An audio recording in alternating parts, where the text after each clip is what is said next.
Dear compatriots, the political crossroads will be on air again. Today is February 14th, and during this broadcast, again, there isn't much to say about Armenia. It is important to mention right away that the Prime Minister of the Republic of Armenia, Nikol Pashinyan, has traveled to Munich to participate in the Munich Security Conference. The Minister of Defense of Armenia is also there.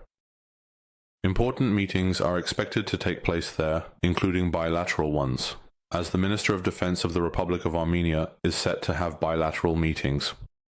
Similarly, the Prime Minister of Armenia will also conduct bilateral meetings. Apart from Armenia, I can highlight one more important piece of information, which is that a special group from the European Union had arrived in Armenia. We talked about this 2 days ago. This special group is trying to understand to what extent Armenia meets the requirements for the visa liberalization process, and within the framework of this visit, various visits are taking place. A visit has also occurred. The Bagratashin Customs House is a very important process, and I believe that as soon as that group returns, Armenia will be provided with new perspectives on consultation, on what needs to be changed in Armenia, so that Armenia can join Europe with a visa-free regime, similar to what Georgia has had for a long time. I also consider it important for Armenia to have that information. It is indeed international information, but very important to celebrate between Trump and Narendra Modi, the Prime Minister of India, in Washington. In Washington, an extremely important meeting took place. Let me say that Narendra Modi and Donald Trump have quite a good relationship and have agreed to significantly deepen the military technical relations between the United States of America and India. Serious technologies will be transferred to India for joint weapons production between the United States of America and India. Besides that, they aim to increase trade turnover to $500 billion. It seems that the team really likes to handle that $500 billion. In addition, there are oil and gas supplies to India, construction of nuclear power plants, and so on. Quite serious, very serious and important agreements have been reached between India and the United States of America. This will naturally strengthen India economically and militarily, as well as give India a very serious and leading position in the world. Naturally, Donald Trump is doing all this as a counterbalance to China, but since Armenia is forming a very good, deep relationship with India, perhaps it wouldn't be correct to say that it is good and deep, but there are specific actions in that direction, particularly in the field of military technical cooperation. Efforts are being made to acquire military equipment from India, and quite good relations are being formed between Armenia and India. Naturally, it undoubtedly makes us extremely delighted that such deep agreements are being reached in serious directions with the United States of America. And the same is happening between India and France.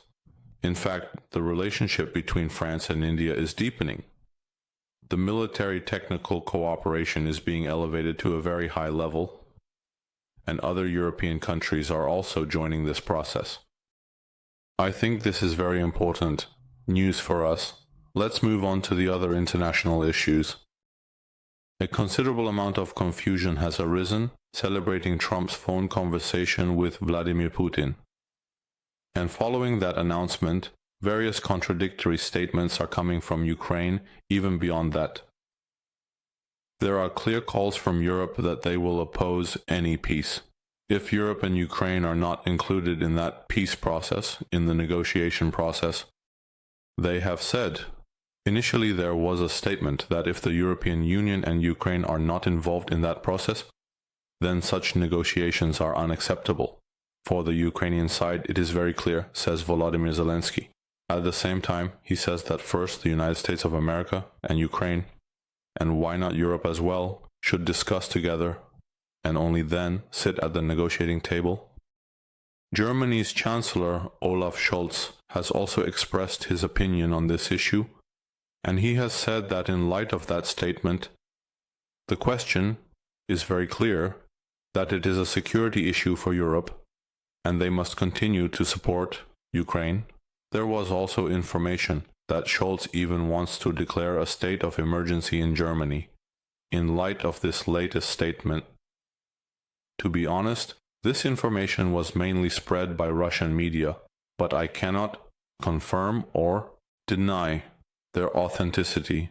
Germany's Foreign Minister Annalena Baerbock has also spoken on the issue, and she has also expressed clear support for Ukraine. She mentioned that these are very challenging times for Europe. Europe must consolidate very quickly, in every possible way, even by increasing military aid. Such hints or facts should be increased and help Ukraine in this war. The statement is approximately in that style. I am not quoting exactly, but there is a plan. The message is clear that the European Union must now unite, or the rule of law should prevail in Europe, and they must do everything to ensure that European countries are protected, as well as those countries that look towards Europe, towards the European Union. In this statement, one can also notice parts related to us, Armenia and Georgia, Ukraine, Moldova, and so on. That is to say, Europe is quite seriously concerned about what happened between Trump and Putin. The poetess also referred to the European Union's foreign policy chief, Kaja Kallas. She stated that the European Union will continue to support Ukraine if Kyiv does not agree to that Russian-American plan, approximately in the form of a statement, again, regarding the Russian-American negotiation. Now, it creates more of an impression that neither Europe nor Ukraine will participate.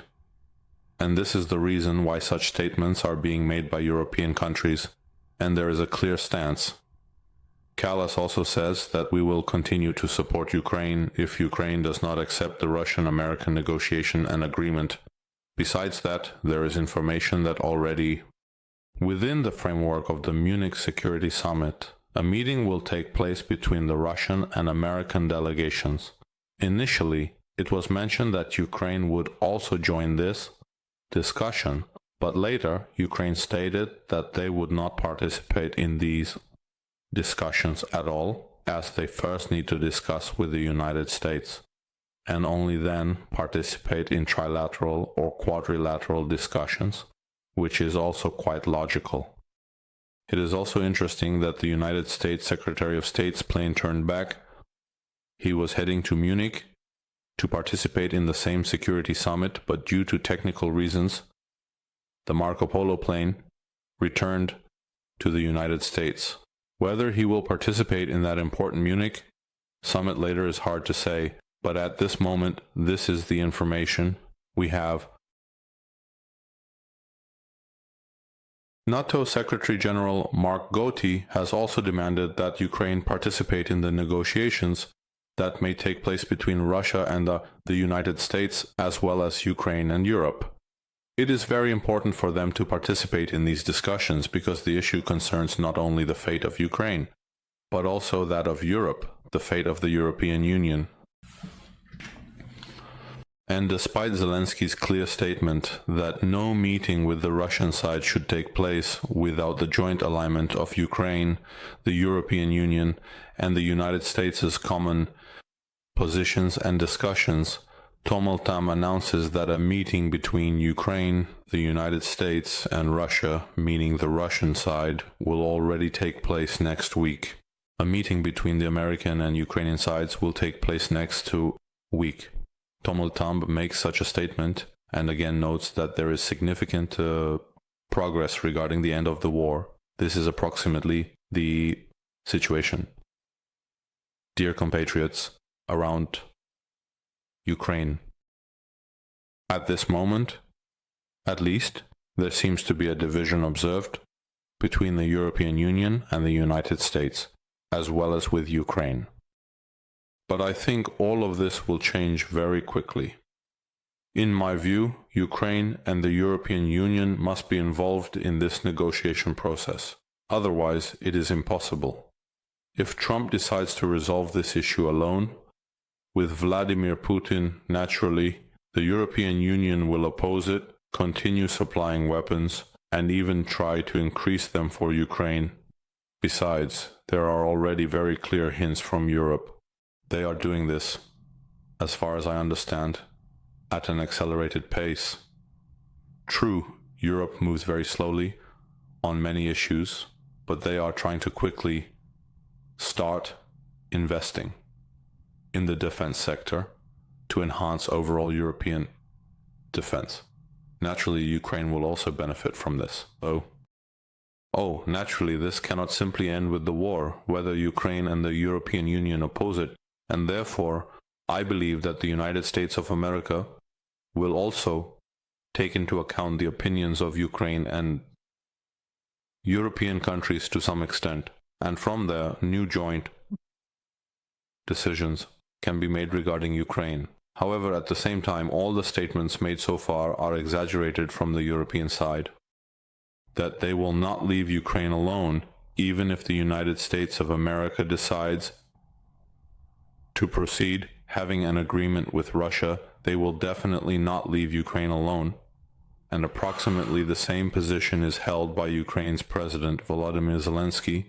He is not prepared to negotiate or make a factual statement, and he is not ready to sit down without the participation of European countries. What is also very interesting and important, let's see how the events will develop. As of now, this is the reality we have. I can add that Trump himself has a certain psychology to make a statement and often change his viewpoint. He behaved this way regarding different countries, whether it was about his statements and demands concerning